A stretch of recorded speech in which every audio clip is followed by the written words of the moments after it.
সামনের মঙ্গলবার 21শে অক্টোবর 2025 এই বছরের মুহূর্ত ট্রেড হতে চলেছে ঠিক দুপুর 1:45 থেকে 2:45 পর্যন্ত। প্রতি বছর এটা সন্ধ্যায় হয়, কিন্তু এবছর এটা দুপুরে হবে। 1:30-এ মার্কেট খুলে যাবে এবং 15 মিনিটের যারা প্রি ওপেনিং সেশন থাকে সেরকম থাকবে, এবং তারপরে 1 ঘন্টার একটা কন্টিনিউয়াস ট্রেডিং সেশন চলবে।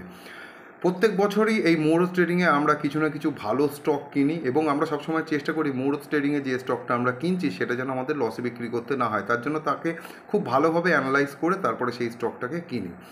এবছর এরকম কিছু স্টক আমরা কিনতে চলেছি। তবে তার আগে যেটা বলে নিই, গত বছর আমি একটা ভিডিও বানিয়ে আপনাদের সাথে শেয়ার করেছিলাম যেখানে আমি র্যামকো ইন্ডাস্ট্রিজ নিজে কিনবো বলেছিলাম এবং কিনেও ছিলাম। এবছর কিন্তু এত বাজারে এত ডামাডোল, কেউ প্রফিট করতে পারছে না, এই রকম সিচুয়েশনে দাঁড়িয়েও সেই স্টকটা 36% প্রফিটে রয়েছে বর্তমানে, 36%-এর বেশি।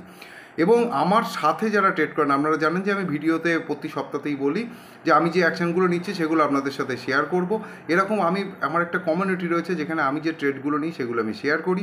সেই কমিউনিটিতে আমরা সবাই মিলে সিলভারের 2টো ETF কিনেছিলাম।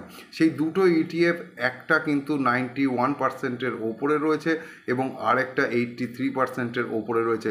আমরা 96 to 97 রেঞ্জে 2টো ETF কিনেছিলাম, যার আজকের দিনে মার্কেট প্রাইস চলছে সিলভারের ETFগুলোর 184 টাকা এবং 174 টাকা। এবছরও এরকম কিছু স্টক আনতে চলেছি, কয়েকদিনের মধ্যে একটা ভিডিও দিয়ে সেটা আপনাদের সাথে শেয়ার করে দেবো।